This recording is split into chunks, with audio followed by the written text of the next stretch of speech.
welcome back to the Big Dudes in the Trenches, folks. I am Doug, and I'm by myself again today. Happens from time to time, I guess. Uh, I would prefer that it didn't happen as often as it will this month, but that's all right. Here we go. Got some football to talk about.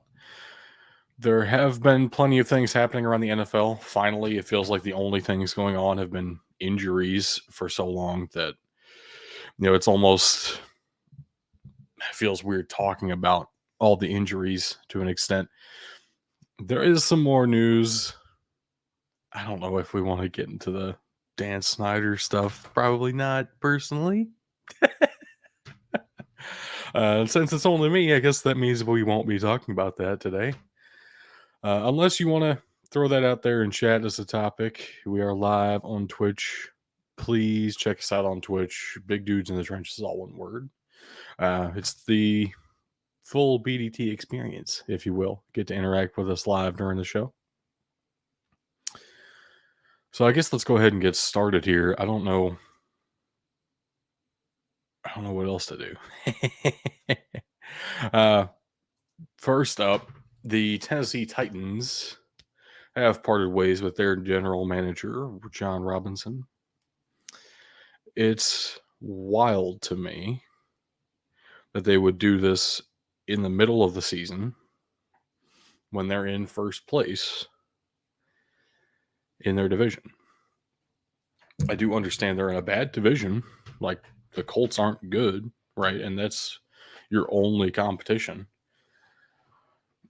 But still, they're first place in the division, and the personnel moves have been mostly masterful to this point, honestly. The only questionable decision was the A.J. Brown trade. Now, I do understand that is hurting you significantly right now, the fact you don't have a receiver. Still, this is a bit of an extreme action, unless there are things behind the scenes that we don't know about yet, which is possible. I don't want to speculate too much on that, but that would be probably the only way this makes sense to me, especially the timing of this. Still the middle of the season. You can't really do much else at this point to improve your team. Team kind of is what it is with the trade deadline, how it's set up, and the free agents on the board. I mean, even the Cowboys are out on Odell Beckham Jr. at this point, so there's no real options in the season. I guess trying to get a head start on everybody else and finding the next GM, maybe. Still, this feels strange to me. We'll see how this pans out. Nothing else they can do, I guess. Next up, we do need to talk about Baker Mayfield, because he might be starting as soon as this Sunday for the LA Rams. Kind of a wild year for Baker Mayfield. Went from potentially not even starting for the Panthers to getting the start, getting benched, to starting again, to getting benched again, to being cut in what apparently is a mutual decision. I think the story is that Baker Mayfield requested a cut, and the Panthers were like, yeah, you are kind of trash. We'll go ahead and get rid of you. And then he gets claimed off of waivers by the Rams. With Matt Stafford out for the rest of the year, they did need some help. I am curious if Baker Mayfield actually works in LA. I don't know. It doesn't feel like Sean McVay's really had a gunslinger type before necessarily. Maybe Matthew Stafford is more of that than I give him credit for. But it seems a little bit different than what Sean McVay has had in the past. Not that Sean McVay's had much. He's only been coaching for a couple of different quarterbacks. But we will see. And potentially as soon as Sunday. Next thing I wanted to talk about, the Pro Bowl games are coming up soon. You can vote on your team's players, your favorite players in the league. I believe the vote is still going on. I don't know how long it's still going on. but if you go to NFL.com, you can still vote. Now, the Pro Bowl games are different than the traditional Pro Bowl game. We talked about this at the time when that news broke. The Pro Bowl game, as we used to know it, will no longer exist. I'm not exactly sure what everything's going to look like right now. I don't know that anybody is exactly sure on what this will look like. But we have coaches. The NFC will have Eli Manning, and the AFC will have Peyton Manning. Pretty fun, actually. Like that idea. Again, not really sure what they're going to be doing, though. I believe this to be some sort of skills contest combined with like a flag football game, maybe. It's not going to be the half tackle that we've seen of previous Pro Bowls. It may not even be 11 on 11. It's going to be pretty different. So we'll see how this works out. The Peyton and Eli show should be pretty fun. I'm actually looking forward to it. This is the first time in a while I've been able to say I'm looking forward to the Pro Bowl. So I guess they got that going for them. Next up, we do have the Walter Payton Man of the Year nominees announced. This is the one NFL award that we really track on this show. Of course, we give our own awards for everything else.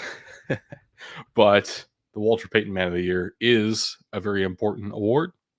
We believe it to be the best award in the league simply because it recognizes off-field leadership as well as on-field leadership. And community outreach is something that we all value very much. So we see one nominee from every team. I do want to shout out the repeat nominees from last year because I didn't even know that was a thing. Most teams don't have a repeat nominee, but Sam Hubbard, Dak Prescott, Aaron Jones, Lawrence Guy, Cameron Hayward, Eric Armstead, Tyler Lockett, and Derrick Henry are all repeat nominees for their team from the previous year, which is very cool. You can see the whole list on the screen right now, or go ahead and check that out at NFL.com as well. Really do appreciate what all these guys do for their community. Let's go ahead and talk about the games coming up this weekend. Of course, we've been picking games all season long. I'm very close to falling below 500 once again. Scary. Me no likey. But that poor performance last week was helped a little bit by the miraculous comeback from Tom Brady on Monday night. Obviously, it happened after the show concluded Monday, so we have to talk about it now. But I think it was 16-3, and then the Buccaneers scored 2 touchdowns in the last 3 minutes. Unreal. Game-winning touchdown with 3 seconds left on the clock. This is classic Tom Brady shenanigans. I can't say that I'm surprised necessarily, and yet I feel somewhat surprised in a way. I don't know how Tom Brady's still doing this at the age that he is, but he is still doing this. It is still impressive. Good for Tom Brady. But of course, this week we have a couple of primetime matchups. We don't pick Thursday night games. Of course, the one happening right now as we're live is Raiders at Rams. Not sure if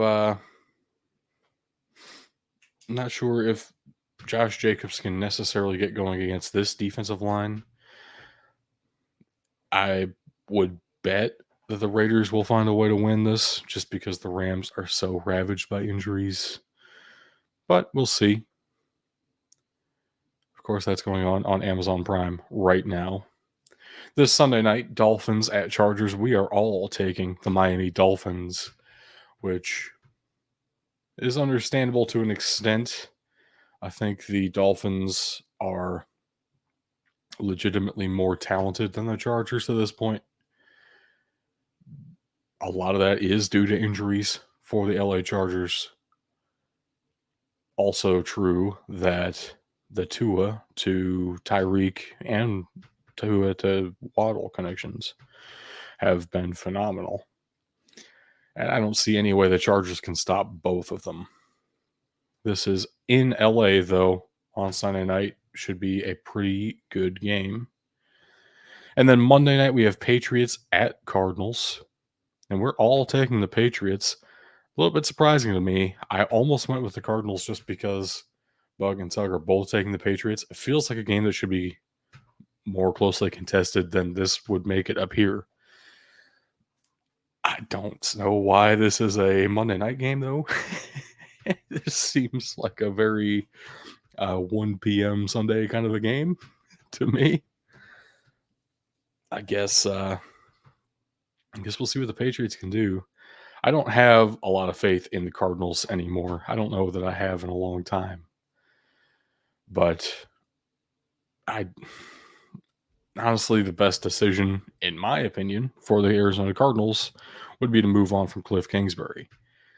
I don't think that's actually going to happen, though, because ownership seems to really love the guy and just direct their anger at the players instead. Such a strange situation in Arizona right now. I think because of all that weirdness, that's probably why everybody's feeling the vibes of the Patriots more than feeling the vibes of the Cardinals.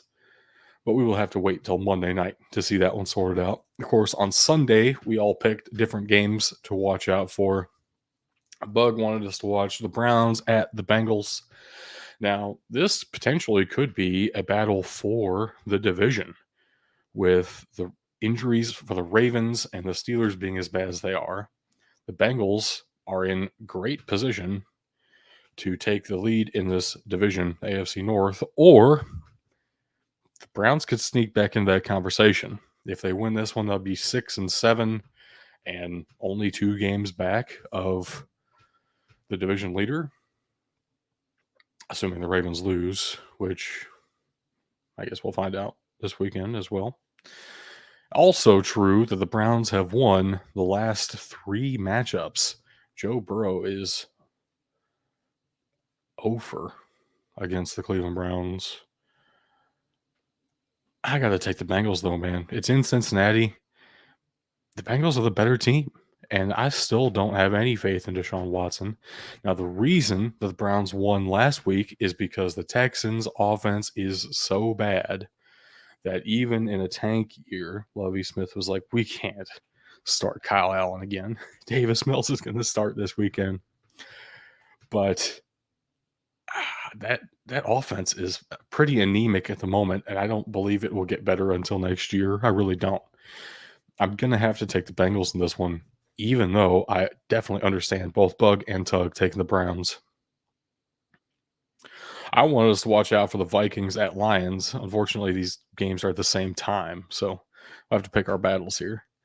But the Lions are favored against the Vikings, a sub 500 team being favored against a 10-2 division leader.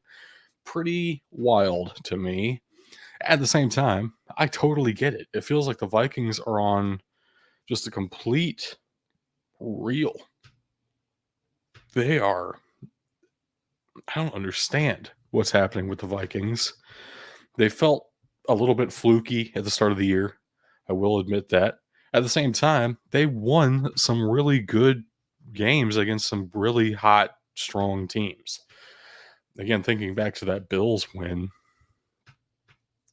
it's in Ford Field. The Lions just dominated the Jaguars, which is probably driving a lot of this discussion. At the same time, I really do believe Jared Goff is playing like he wants to stay, which everyone assumed the Lions would be drafting a quarterback. I don't think they need to at this point, and I'm going to take the Lions here. Tug is with me, which gives me some confidence. Doug's been picking that well in the NFL. Bug is taking the Vikings, though, which again, I certainly understand. They do have the better record, and it seems to be for a reason. They are a pretty talented roster all around. The Lions still feel like they have some holes on defense, but man, can they put up points? It'll be fascinating to see if they can do that against this Vikings defense as well. And the Tug is taking Eagles at Giants. Kind of similar to the Browns Bengals situation. This could be one of those deciding games for the NFC East. Now, I know the Eagles are 11-1. The Giants are 7-4-1. Doesn't sound like that's a deciding game. But if the Giants can win this, that would be a huge momentum swing in the division race. It potentially signals some issues for the Eagles. Now, I don't have a lot of confidence in the Giants pulling this one off. Apparently, neither do Bug or Tug. We all took the Eagles in this game, straight up. But there is some reason for trepidation. It's not like the Eagles have been purely dominant across every game this season. And they're on the road against a divisional opponent who has been playing surprisingly well this season. I don't think anyone expected this one out of the Giants. Brian Daboll really ought to be in that conversation for Coach of the Year. I understand why this is a game to watch, but I'm definitely taking the Eagles here. Let's put it that way. We do have to talk about our fantasy football projections here. Our sit starts, starting with the wide receiver room. Brock Purdy is starting for the San Francisco 49ers, which means we're going to sit Deebo Samuel. I think that's understandable. Probably going to lean on that running game a bit more, and that running game now flows through Christian McCaffrey instead of Deebo. I kind of think it would be wise of the 49ers to use both Deebo Samuel and Christian McCaffrey, maybe even both out of the backfield running different routes. If that happens, this is a bad sit. If what we expect to happen happens and Christian McCaffrey kind of dominates that time, then this is a good sit. We'll have to see. I understand the pick here. T. Higgins is our start against the Browns and that beaten up secondary, the much maligned and rightly so secondary of the Cleveland Browns. Yeah, T. Higgins has been going off this season so far. We'll see if he can do it again, especially with the Browns probably putting their only good secondary players on Jamar Chase. Understandable, this start as well. Let's go to the running backs here. We're sitting Chuba Hubbard. I think he's like the third on a depth chart now. It's not like the Panthers really want to use him for some reason. I think he's better than they're giving him credit for. But yeah, I don't think he's going to get too many touches. And then for our start, we have Isaiah Pacheco. I've always said Isaiah. It's apparently not really Isaiah. It's Isaiah Pacheco. There is no second A, which is weird to me. It also doesn't matter. It's fine. Whatever. It shouldn't impact how I feel about him as a player. Which, yeah, he's been pretty good this year. Really makes that CEH pick a couple of years ago look even worse than it is, because Pacheco's come in here, stolen that number one spot, and done a much better job. Gotta say. But that's going to do it for our NFL coverage. Let's go ahead and hop into college football, where I don't have anything for you other than the coaching carousel, which is always a good time. Starting off with my alma mater, the University of Louisville. They do hire Jeff Brom. This has been the move almost everyone in the world expected as soon as Scott Satterfield left. I certainly expected it as well. The real question was whether Brom would accept it or not, because in 2018 he did turn them down. He has said the reason he turned down the position in 2018 is that he had just signed a contract with Purdue a couple of years ago, and he had a bunch of years left on that deal. He wanted to honor his commitment to Purdue. It didn't feel like the right timing. I respect the hell out of that. I wish more coaches would see things that way. So, very happy Braum is back and doing it in the right way. And I would expect his brother to come with him as offensive coordinator once again. However, in the meantime, Brian Braum, the younger brother, will be the interim head coach for Purdue for their bowl game. Speaking of bowl games, stay tuned for tomorrow live on Twitch. We will be having an entire bowl season preview. Not in this episode, but stay tuned, folks. Next up, Tulsa has their man. We talked about this a little bit Monday. Jake and I did.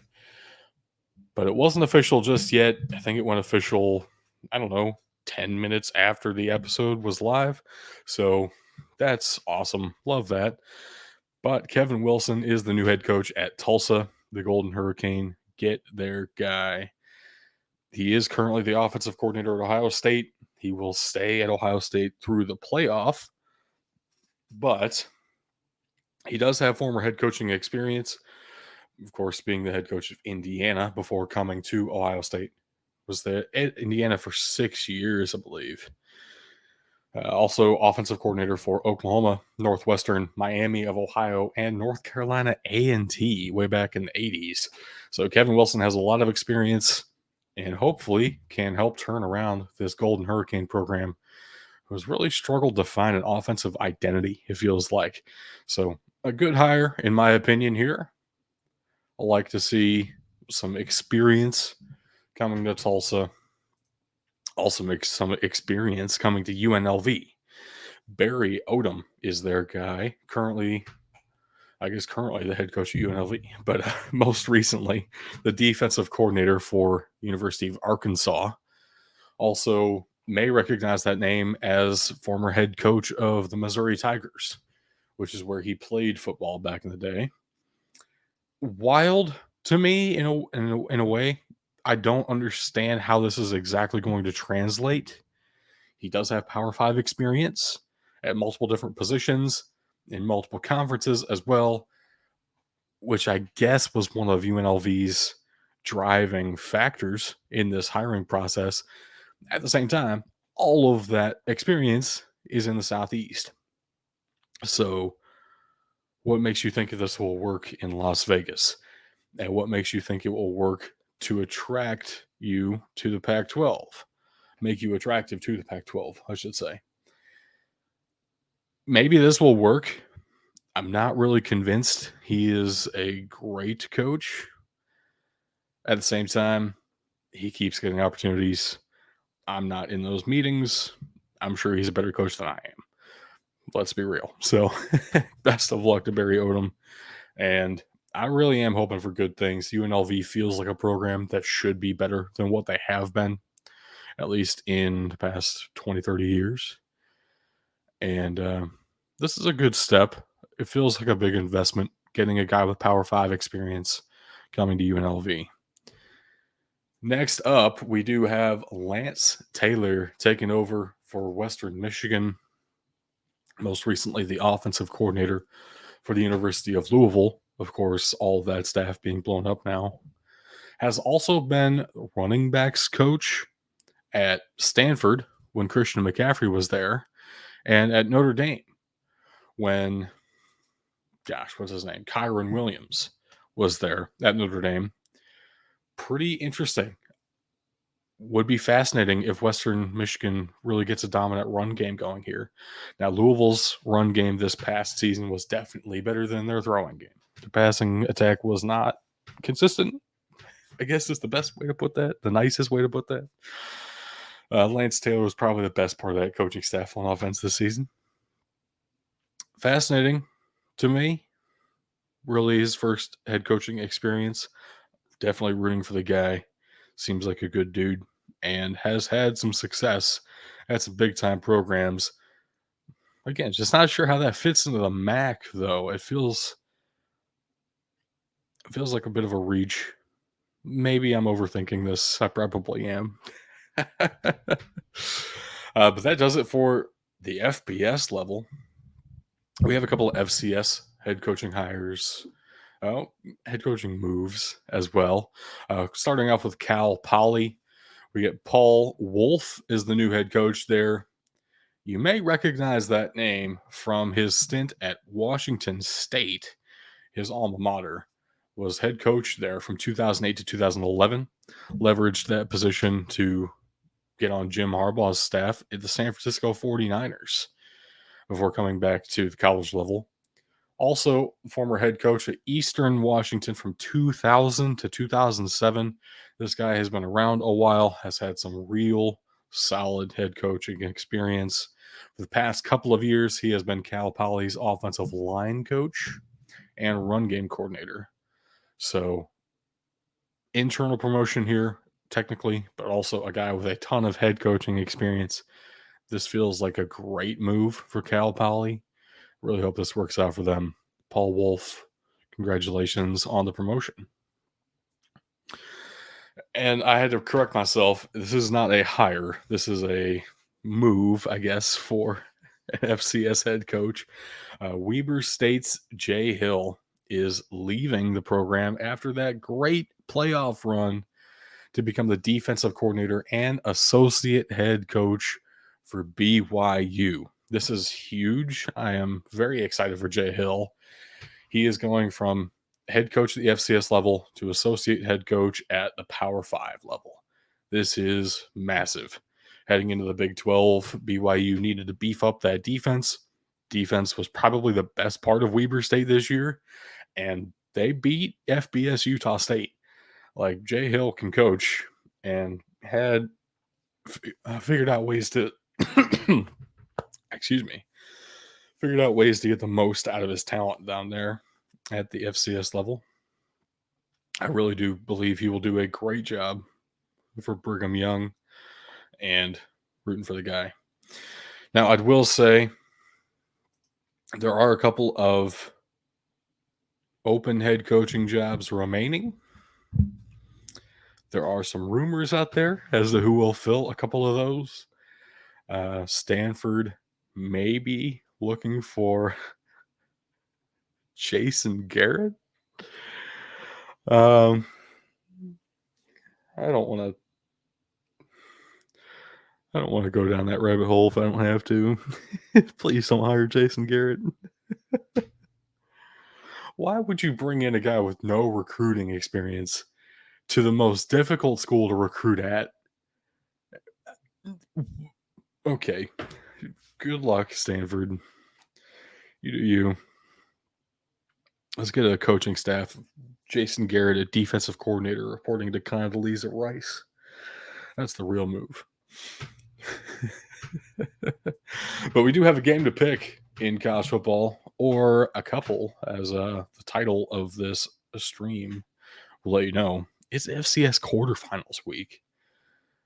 But we also have the Army-Navy game. Should be a pretty good one as well.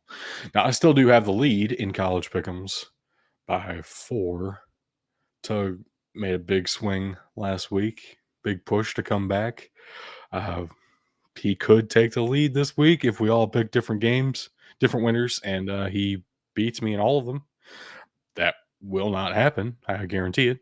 But let's see what we picked. Of course, Army-Navy week. If you remember back to when we did our college football rivalries bracket, this has been, oh gosh, a year and a half ago, maybe 2 years ago, something like that. The Commander-in-Chief's trophy finished second in that bracket, ahead of the Iron Bowl at third. We very much respect this rivalry. Of course, Bug would want me to say it is the battle for second place, as Air Force did win the Commander-in-Chief's trophy this year, beating both Army and Navy. But also, Army-Navy gets its own week of the regular season, which is pretty cool. So it is hosted by Lincoln Financial Field. You can see them putting up the banners right there. Uh, Sponsored by USAA. Everybody wants a piece of this one. It's always huge, but it's also a time to bust out some incredible alternate uniforms. I'll start off with navies here. They have the moon on their helmets. They have the old NASA worm logo on their helmets. It looks awesome. They also have an astronaut on their helmets. This is Bruce McCandless II. He's a Naval Academy graduate and the first person to take an untethered spacewalk. Dude was disconnected from the entirety of humanity out in the fastness of space.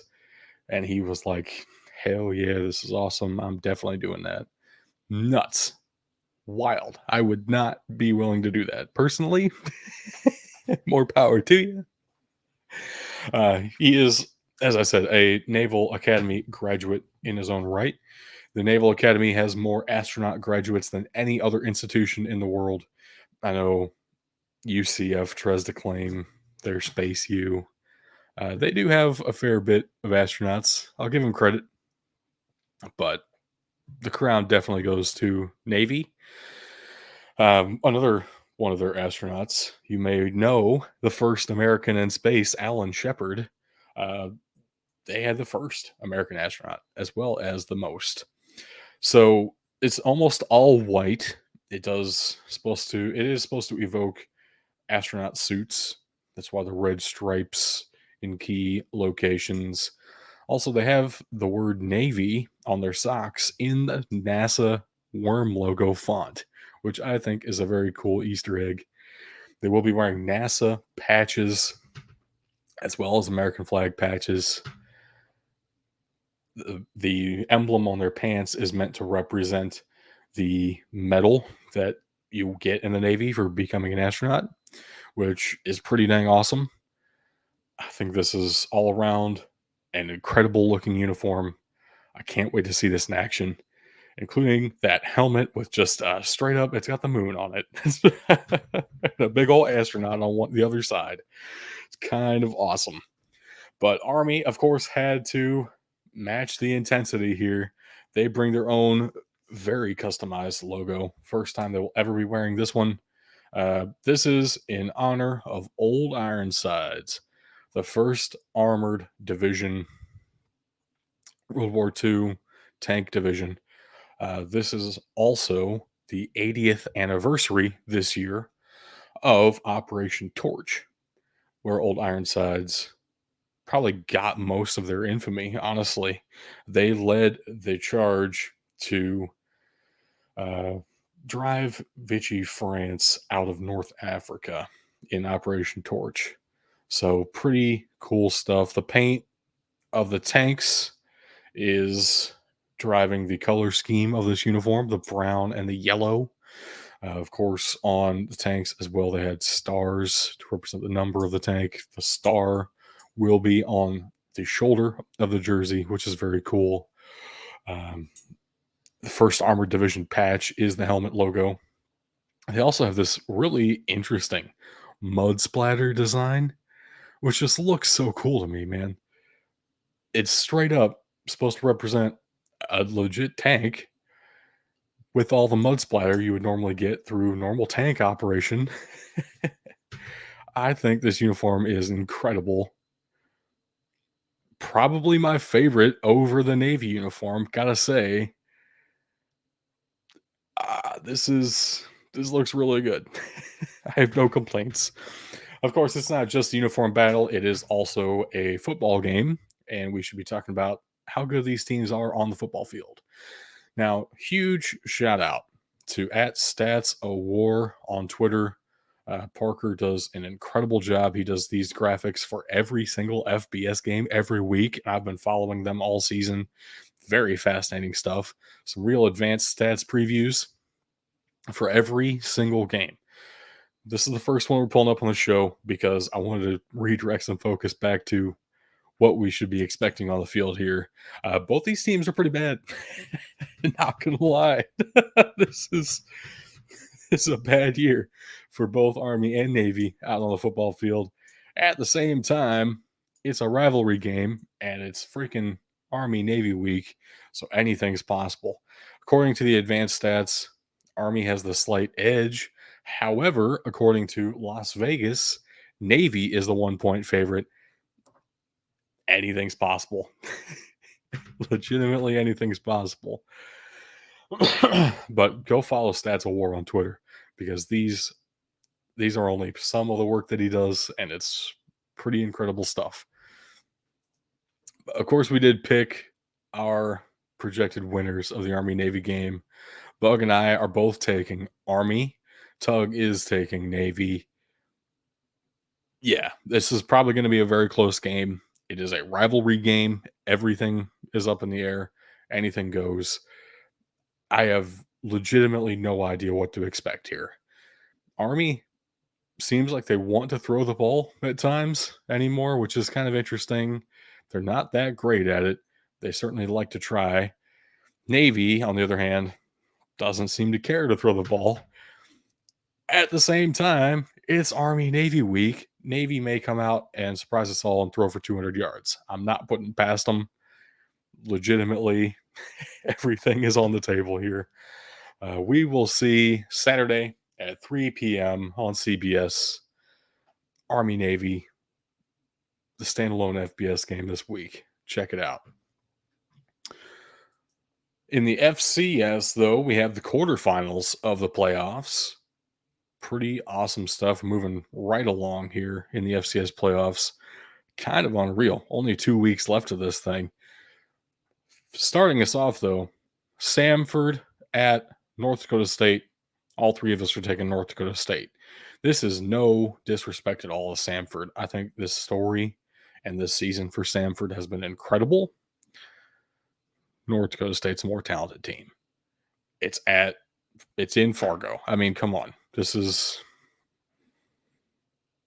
the Bison are known for a reason. Yeah, I haven't seen anything out of Samford to suggest they'll be able to stop the run game of North Dakota State, which is basically all of North Dakota State's offense. This would be more interesting to me if it were, say, William and Mary, if they got this matchup instead of Samford. I think that might be a better schematic matchup. But Samford, I really don't think they can stop the Bison. Of course, Bug and Tug agree with me. I'm not alone here. William and Mary at Montana State. I'm kind of taking the hate pick here. I can't stand Montana State, and I don't know why. This is legitimate beef now. This is straight up big dudes in the trenches beefing with Montana State. It's official. Put us up on drama alert. Bug's taking Montana State. I'm going to disown Bug from the podcast. He's going to be removed from the paperwork of the show. No, I'm taking William and Mary. I have loved the Tribe this season. I did not expect them to do this well. I'm going to be real. I didn't know much about the Tribe before this year. But they came up really impressively. They've been dominating a lot of their games in a very good conference, the CAA, winning that conference, taking it all the way to Montana State this weekend. I really do think this is probably going to be the best game this weekend. If you have a chance to watch this one on ESPN2, give it a go. That is tomorrow night, and it should be a pretty awesome game. Next up, Incarnate Word at Sacramento State. We're all taking Sacramento State. I was very close to taking Incarnate Word, though, because, man, both of these offenses are really awesome to watch, and Incarnate Word can sling it like nobody's business. That dual threat, though, from Sacramento State with two different quarterbacks is kind of exciting. It's kind of electric. And what Jake was talking about last week, or I guess Monday, actually, with Sacramento State finally getting the monkey off their back, so to speak, of getting that win in the FCS playoffs. Maybe that really ignites something for the Hornets here. Also have to consider actually the final nail in the coffin for me taking Sacramento State over Incarnate Word here. GJ Kinney is leaving UIW. And I expect that to actually play an impact here. We'll have to keep an eye on this one, but Sacramento State has the coaching edge, if for nothing else than the fact that the head coach is still expected to be there next year and has more of an investment in the game. It feels rough to say it that way, but we've seen similar things happen. Just look at Coastal Carolina last week. Last up, we have Holy Cross at South Dakota State. We are all taking the Jackrabbits. The Jackrabbits are the best team in the FCS right now. Got to be real. I love Holy Cross. I love the story here. They did go undefeated. It wasn't the Patriot League, which not everybody has a whole lot of faith in. I don't think we should just discount it because it's the Patriot League. At the same time, I do kind of understand it. Yeah, South Dakota State ought to win this one. Really, I expect SDSU to out-talent Holy Cross the entire way, and that alone will probably carry them. But let's go ahead and talk about some prospects to watch out for. I do want to start off with the FCS. Actually, amazingly, for a show called Big Dudes in the Trenches, this is my first offensive lineman. I really don't have a reason for that. I haven't been particularly avoiding offensive linemen. I guess a part of it is I wanted to show off some stats, and it's really difficult to do that for offensive linemen because there aren't too many great advanced stat companies that keep track of FCS offensive linemen. Don't come at me with Pro Football Focus. They don't know what they're doing with offensive line, and I think even they admit that at points. So I think the best we can do for Cody Mock of North Dakota State, who I'm talking about here, is just look at some of the honors he's received because it's an impressive list. He will be coming out into the draft this year. I've seen hype around him to the point where he might be considered to be a first-round pick out of the FCS here. In 2017, he redshirted. That's going to happen. Most offensive linemen redshirt their first year. 2018, mixed honor roll for the Missouri Valley Football Conference. That's pretty awesome. So he's a smart guy. 2019, the school sets a rushing record for 4,601 yards in the season with him starting every game. That's pretty dang good. 2020, he gets named the all-conference second team. They finished fourth in the country in fewest sacks allowed. That's pretty dang good. 2021, he's all-American second team. Of course, all-conference first team. Only one sack allowed in 625 snaps. 0 tackles for loss allowed in those 625 snaps. That is impressive. He has been balling this year as well. Preseason All-American first team. And he has already accepted an invite to the Reese's Senior Bowl. Keep an eye on Cody Mock. He is 6'6", 300 pounds, and he should be rising up draft boards very quickly throughout this draft process. On the defensive side of things, a little bit of low-hanging fruit, I guess. Andre Carter II, outside linebacker from Army. Weird to say, as Army guy is low-hanging fruit as an NFL draft prospect, but man, he is getting a whole lot of love off that 2021 season. Last year, he had 15 and a half sacks, 18 and a half tackles for loss, 4 forced fumbles, and an interception. And he was so consistent the entire year, just dominating. Some injuries this year held him back a little bit. Still had 7 TFLs and 3.5 sacks. He should be good to go against Navy. I really do expect he's going to put on a show here in his last outing for the Black Knights. If he does get drafted, I do expect he will get a waiver from the Department of Defense to be able to play in the NFL. It is possible that he doesn't, which is going to scare off some teams. I don't believe he will be a first-round draft pick. Unless, I guess, the Department of Defense could come out and go ahead and say if he's drafted, we'll waive his service commitment or something. I don't think they will do that. The government moves at the speed of the government and not at the speed of the NFL.